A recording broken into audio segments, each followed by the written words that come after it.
Taste the Daily.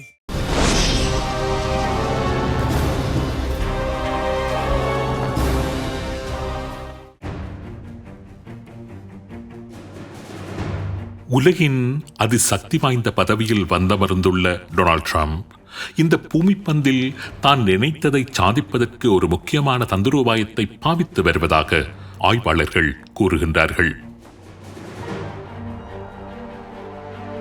Trump உபயோகித்து வருகின்ற அந்த யுக்தியின் பெயர் shock and O.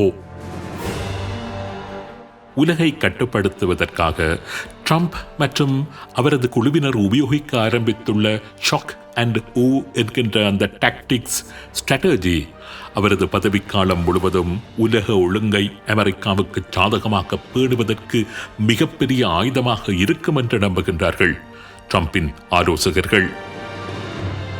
Shock and ஓ என்று அழைக்கப்படுகின்ற தந்திரோபாயம் அல்லது யுக்தி பற்றித்தான் இன்றைய உண்மையின் தரிசனம் நிகழ்ச்சியில் சுருக்கமாக பார்க்க இருக்கின்றோம். அடுத்து வருகின்ற வருடங்கள் பூகோள அரசியலில் இந்த ஷாக் அண்ட் ஓ தந்திரோபாயமே முக்கிய வகிபாகத்தை வகிக்க இருப்பதால் இந்த ஸ்ட்ராட்டஜி பற்றிய அறிவையும் தெளிவையும் உலக நடப்புகளில் ஆர்வம் கொண்டுள்ள எமது நேயர்கள் கொண்டிருப்பது நல்லது என்றே நான் நினைக்கின்றேன். போரியலில் பலவிதமான யுக்திகள் களமுனைகளில் பயன்படுத்தப்படுகின்றன. Annihilation strategy, decapitation strategy, Fabian tactics, attrition strategy, bait and bleed strategy, இவை உட்பட பலவிதமான யுக்திகள் போரியலில் இருக்கின்றன. யுத்தங்களிலும் சரி, யுத்தங்களை மையப்படுத்திய உலக நடப்புகளிலும் சரி, இது போன்ற தந்திரோபாயங்களை பயன்படுத்தித்தான் அநேகமாக அத்தனை நாடுகளுமே தமது யுத்த நகர்வுகளை மேற்கொண்டு வருகின்றன. ஷாக் அண்ட் ஓ என்பது அமெரிக்கா போன்ற வல்லரசு நாடுகள் பொதுவாக கடைபிடிக்கின்ற ஒரு வகை போரியல் யுக்தி. அதாவது எதிரிக்கு அதிர்ச்சியை, பிரமிப்பை ஏற்படுத்தி அந்த அதிர்ச்சி, பிரமிப்பு காரணமாக அவனுக்கு ஏற்படுகின்ற பயப்பீதியை மூலதனமாக வைத்துக்கொண்டு காரியங்களை சாதித்துக் கொள்வது.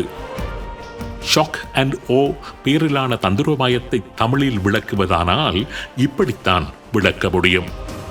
மிகப்பெரிய படைப்பலத்தை எதிரிக்கு காண்பித்து அவனை ஒருவித அச்ச நிலையில் வைத்துக்கொண்டு எதிரியை சரணடைய வைப்பது.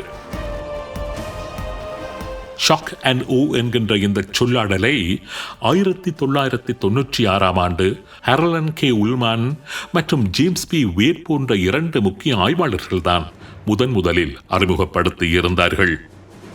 அவர்களுடைய வரைவிலக்கணத்தின்படி ஷாக் அண்ட் ஓ என்கின்ற தந்திரோபாயத்தின் நோக்கம் என்பது களமுனையில் எதிரியின் அனுமானத்தை சீரடக்க வைத்து எதிரி போரிடுவதற்கான விருப்பத்தை இல்லாமல் செய்து விடுவது.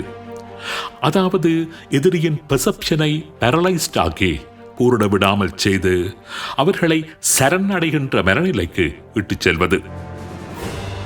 2ஆம் உலக யுத்த காலங்களில் ஹிட்லரின் நாசிப்படைகள் இந்த தந்திரோபாயத்தை கையாண்டுதான் ஏராளமான வெற்றிகளை பெற்றிருந்தார்கள்.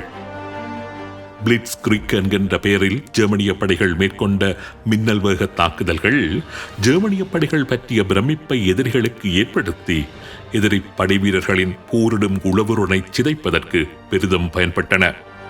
பல சண்டைகளில் எதிரிகள் முற்றிலுமாக சரணடைவதற்கு ஜெர்மனியின் இந்த யுக்திதான் காரணமாக அமைந்திருந்தது. பிரான்ஸ் உட்பட பல நாடுகள் ஜெர்மனியிடம் மிக இலகுவாகவே சரணடைவதற்கு ஜெர்மனியின் இதுபோன்ற தந்திரோபாயமே காரணமாக அமைந்திருந்தது. 2003 ஈராக் மீது படையெடுத்துச் சென்ற அமெரிக்கா அதனது ஆரம்ப சண்டைகளின் போது இந்த ஷாக் அண்ட் ஓ தந்திரோபாயத்தை பயன்படுத்தியே பாரிய வெற்றிகளை பெற்றிருந்ததாக போரியல் ஆய்வாளர்கள் சுட்டிக் காண்பிக்கின்றார்கள். ஈராக் எதிர்பாராத வகையில் ஈராக்கின் முக்கியமான நிலைகள் மீது துல்லியமான வான்தாக்குதல்களை நடாத்தி ஈராக் படைகளை பிரமிப்புக்கு உள்ளாக்கி அவர்களை நிலைகுலைய வைத்து தொடர்ந்து ஓர்மத்துடன் போர் புரிய முடியாத ஒருவித அச்சநிலையை அமெரிக்கா அவர்கள் உள்ளங்களில் உருவாக்கியிருந்ததையும் அவர்கள் சுட்டிக் காண்பிக்கின்றார்கள். 2014 உக்ரைனின் கிரீமியா பிராந்தியத்தின் மீது ரஷ்ய படைகள் மேற்கொண்ட படை நடவடிக்கையும் ஷாக் அண்ட் ஓ யுக்தியிலான ஒரு படை நடவடிக்கை என்றே வரையறுக்கப்படுகின்றது. ஒப்பீட்டளவில் மிகப்பெரிய படைக்கட்டுமானங்களை உக்ரைன் எல்லைகளில் குவித்து உக்ரைனை அச்சத்தின் உச்சத்திற்கு கொண்டு சென்று வைத்துவிட்டு அதன் பின்னர் ரஷ்யா தனது படைகளை கிரீமியாவை நோக்கி நகர்த்திச் சென்றபோது எதுவுமே செய்ய முடியாமல் கைகளை பிசைந்து கொண்டு நின்றது உக்ரைன். அண்மையில் லெபனானில் ஹிஸ்புல்லாக்களின் நிலைகள் மீதான இஸ்ரேலிய வான்படையின் துல்லியமான தாக்குதல்களையும் கூட ஷாக் அண்ட் ஊ என்கின்ற போரியல் யுத்திற்கு ஒரு வடிவமாகவே பார்க்கின்றார்கள் போரியல் நோக்கர்கள். இப்படி ஷாக் அண்ட் ஊ என்கின்ற போரியல் யுத்தி என்பது பலத்துடன் கூடிய தரப்புகளுக்கு பல சந்தர்ப்பங்களிலும் வெற்றியை பெற்றுத் தருகின்ற ஒரு தந்திரோபாயம் என்றே கூறுகின்றார்கள் போரியல் ஆய்வாளர்கள். அமெரிக்க அதிபர் டொனால்ட் ட்ரம்ப் இந்த ஷாக் அண்ட் ஊ தந்திரோபாயத்தை தான் தற்பொழுது தனது கரங்களில் எடுத்துள்ளார். அமெரிக்காவின் படைப்பலம், அந்த பிரமாண்டமான படைப்பலத்தை வைத்துக்கொண்டு அமெரிக்காவினால் செய்துவிடக்கூடிய அசாத்தியமான காரியங்கள், இவை பற்றிய பிரமிப்பையும் அச்சத்தையும் எதிரிகளுக்கு ஏற்படுத்தி அதன் ஊடாக தனது அரசியல் பொருளாதார காரியங்களை சாதித்துக் கொள்ளும் நகர்வினைத்தான் டொனால்ட் ட்ரம்ப் தற்பொழுது மேற்கொள்ள ஆரம்பித்துள்ளார். தான் பதவியேற்கின்ற போது ஹமாஸின் பணைய கைதிகள் விடயத்திற்கு ஒரு தீர்வு காணப்பட்டு விட வேண்டும் என்று கடுமையான தொனியில் எச்சரிக்கை விடுத்திருந்தார் டொனால்ட் ட்ரம்ப். அப்படி நடக்காது விட்டால் மத்திய கிழக்கிற்கு ஒரு முழுமையான நரகத்தை காண்பிப்பேன் என்றும் எச்சரித்திருந்தார். டொனால்ட் ட்ரம்பின் எச்சரிக்கை வெளியாகி சில மணி நேரங்களிலேயே பேச்சுவார்த்தைகள் ஆரம்பிக்கப்பட்டு மறுதினமே பணைய கைதிகளை விடுவிப்பதற்கு ஹமாஸ் ஒப்புக்கொண்டு 2 நாட்களிலேயே யுத்த நிறுத்தம் முடிவாகிவிட்டிருந்தது. இதுதான் டொனால்ட் ட்ரம்பின் shock and awe tactics. Ukraine ரஷ்ய யுத்தம் நிறுத்தப்பட வேண்டும் என்பது டொனால்ட் ட்ரம்பின் நிலைப்பாடு. உக்ரைனிய அதிபர் ஜெலன்ஸ்கியாக இருக்கட்டும், ரஷ்ய அதிபர் புட்டினாக இருக்கட்டும், கொஞ்சம் இழுத்தடித்தாலும் ட்ரம்பின் முடிவுக்கு அவர்கள் இருவருமே கட்டுப்பட்டியாக வேண்டும். உக்ரைனுக்கான ஆயுத மற்றும் ராஜதந்திர ஆதரவை ட்ரம்ப் மீளப் பெற்றுவிட்டால் உக்ரைனினால் ஒரு நாள் கூட ரஷ்யாவுடன் நின்று தாக்குப்பிடிக்க முடியாது. மறுபக்கம் உக்ரைனுக்கு அமெரிக்கா வழங்கி வருகின்ற உதவிகளை ட்ரம்ப் கொஞ்சமாக அதிகரித்தால் போதும் ரஷ்யாவினால் தாக்குப்பிடிக்க முடியாது. டொனால்ட் ட்ரம்ப் பகிரங்கமாகவே கூறுகின்றார், யுத்த நிறுத்தத்திற்கு புட்டின் முன்வராவிட்டால் ரஷ்யா மீது ஒரு பொருளாதார போரை ஆரம்பிப்பேன் என்று ட்ரம்ப் பகிரங்கமாக எச்சரிக்கை விடுக்கின்றார். விரும்பினாலும் விரும்பாவிட்டாலும் கொஞ்ச நாட்கள் எடுத்துக்கொண்டாலும் புட்டின் ட்ரம்பின் வழிக்கு வந்தேயாக வேண்டும். கனடாவுக்கான வரியை அதிகரிப்பேன் என்று சில வாரங்களுக்கு முன்னர் ட்ரம்ப் எச்சரிக்கை விடுத்திருந்தார். அப்பொழுது ட்ரம்ப் அமெரிக்காவின் அதிபர் கூட இல்லை. கனடாவின் பிரதமர் ஜஸ்டின் ட்ரூடே பறக்க தனி விமானம் பிடித்துக் கொண்டு ட்ரம்பிடம் வந்து கிட்டத்தட்ட காலில் விழுந்து விட்டார்.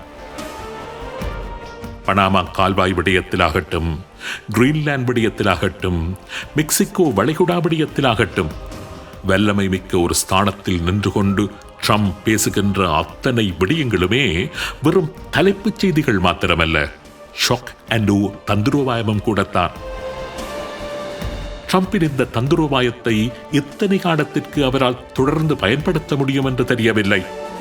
இப்படியான தந்திரோபாயம் நேட்டோ நாடுகளை நோக்கி பாய்கின்ற போது அவர்கள் இதனை எவ்வாறு நோக்குவார்கள் என்பதும் சரியாக தெரியவில்லை.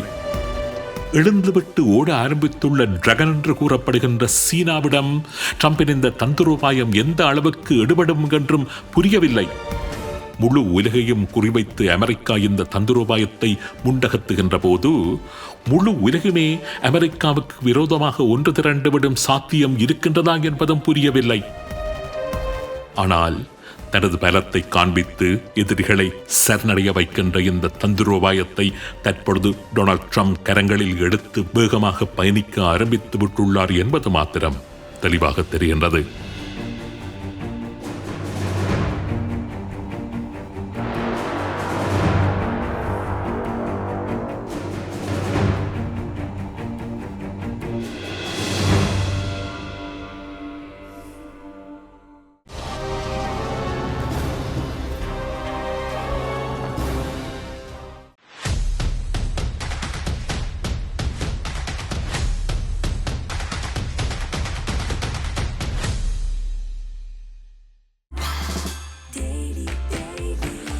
Taste the Daily. Taste the Daily.